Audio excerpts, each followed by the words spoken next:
Oh, one thing I should also point out about all of these bales here in the back, the vegetables have been in here for just a little bit over a month, and they're performing this well. Guten Yardening, everybody. You know, I think we have a pretty clear understanding of some of the challenges that come from growing in an urban or even suburban area where the topsoil layer was not initially intended for vegetable gardening.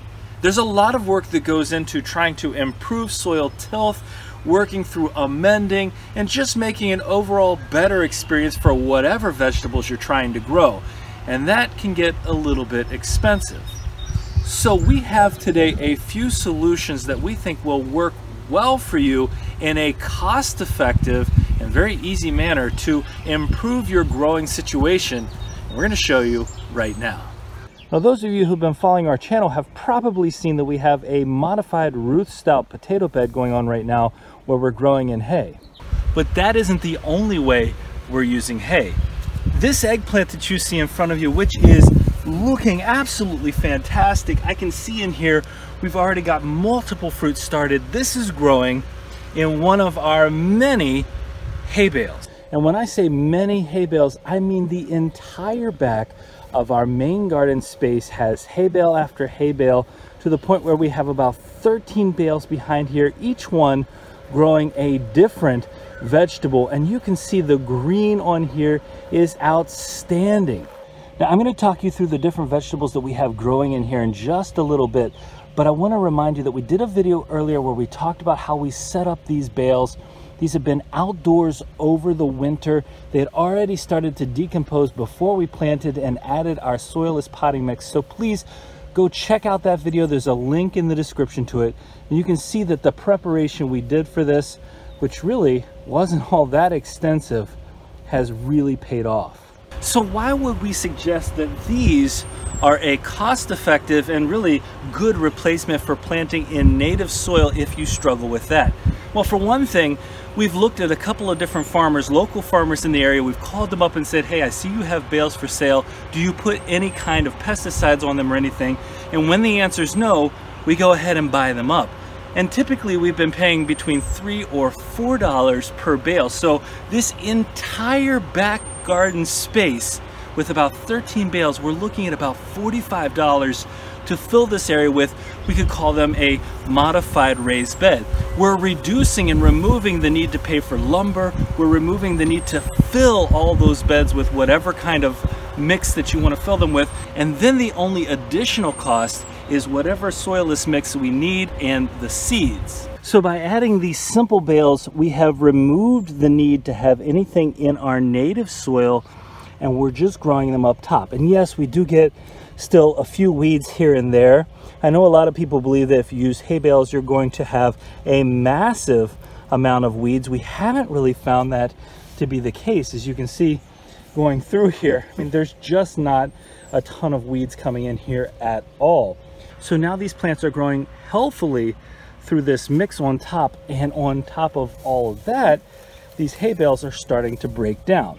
Now, if you look at these bales, there is a definite variance into how fast they are decomposing. So this one is pretty steady, pretty firm. It is still holding its shape, whereas the one right next door is kind of collapsing a little bit. It's starting to really decay quickly. And you might think of that as a bad thing, but the reality is this is fantastic for us. And the reason it's so fantastic for us is because what's breaking down and decomposing in there is fantastic for these plants to grow in. And we can take this in a later season, take whatever's decomposed in here and spread it out as a mulch, use it in our root-stout bed.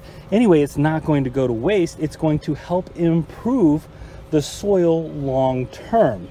So you can just replace these every 1 to 2 years. It's inexpensive, and you're improving the overall soil where it's growing by using this method. Now, when I say this is a dynamic method of growing, I'm not kidding. In this bale, we have some onions that we started from sets, and then we also, and you'll see this throughout a lot of our bales, we've also added some sweet potatoes in here off to the side, because we figure The main part of our plants in here are going to be using, what, an inch or two of surface area for their roots. And these sweet potatoes can go in there, and this can become our Haybale sweet potato harvest. We're also growing a large variety of beans in here. Here you see our purple bush beans. Look at the flowers on here.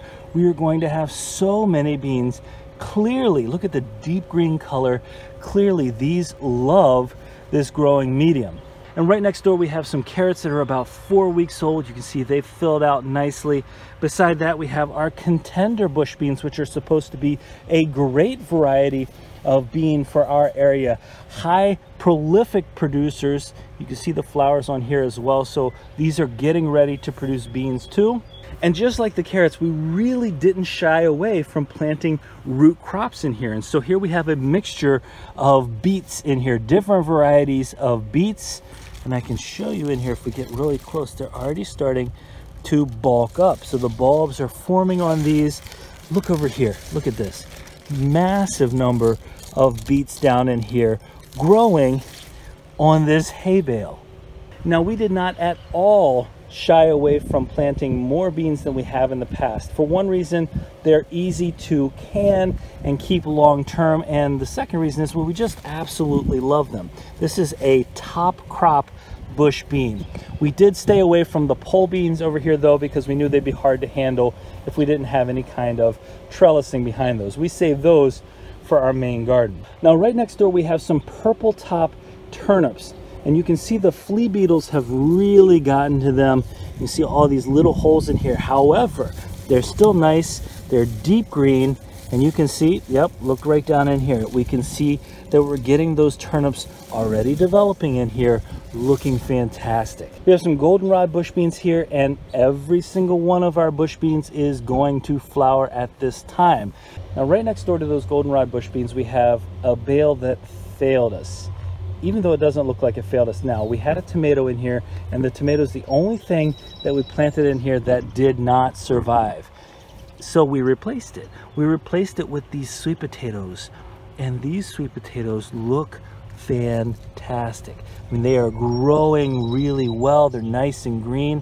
It's one of the concerns we might have with these sweet potatoes is, will they be able to handle this growing medium? Absolutely. Now, in terms of harvest, last year, the bales that we used were not seasoned for a full year. So we didn't get a big harvest out of our sweet potatoes last year, but this year, well, we have some pretty big hope. And right next door is something we didn't actually plant. This is a strawberry spinach that it seems as though a bird brought a seed over and dropped it in here, but it's edible, and so we're gonna keep it.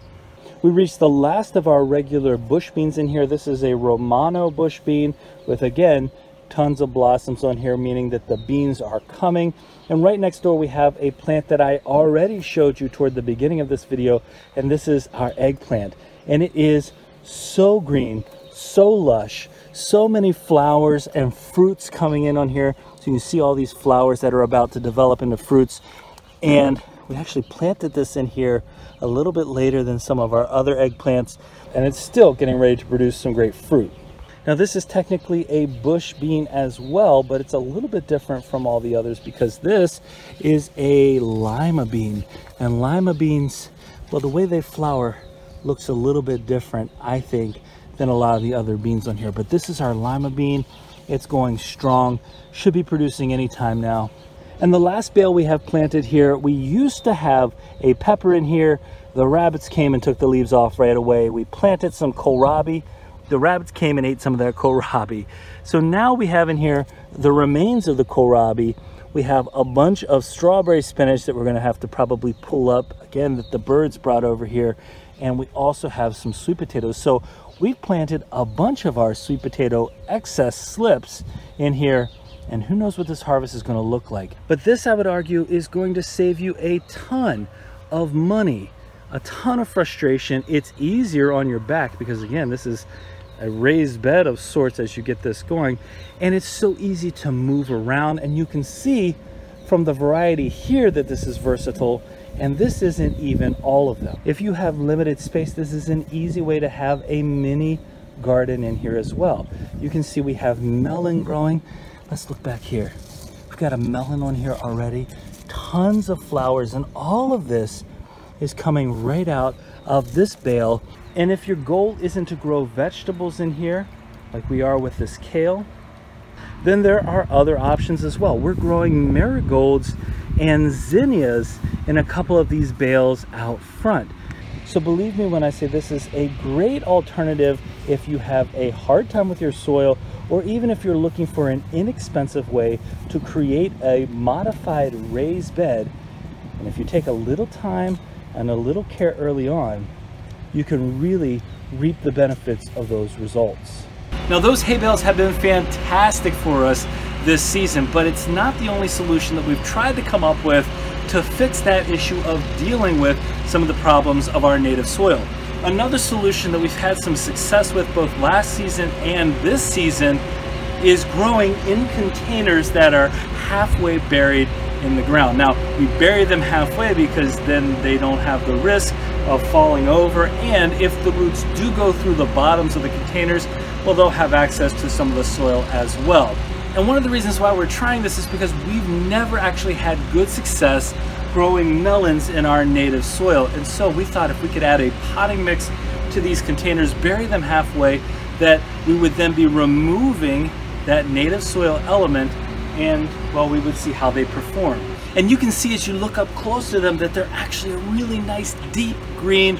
These have only been in here for about 3 weeks, and they're already starting to spread like this. They're actually the second fastest growing melons that we have planted here, the first being that hay bale that I showed you earlier. So this is a great way to, again, reduce reliance on native soil that won't break the bank. You can get these pots for next to nothing. They're a thinner material. It doesn't really have to be that thick because, again, you have the support of the earth around it because they're buried halfway.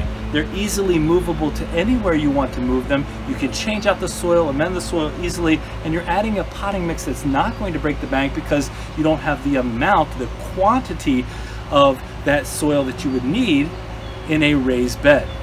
So we have two different solutions to the same problem, both cost effective, and we would love to know what you think. Well, if like us, you've struggled with your native soil in the past, perhaps one of these solutions will work for you and keep you from getting discouraged, and maybe provide you an alternative to grow some amazing fruits and vegetables. Well, if you enjoyed this video, don't forget to give us a like, leave us a comment, remember to share and subscribe, and most importantly, remember, when you're with us, you are good to grow.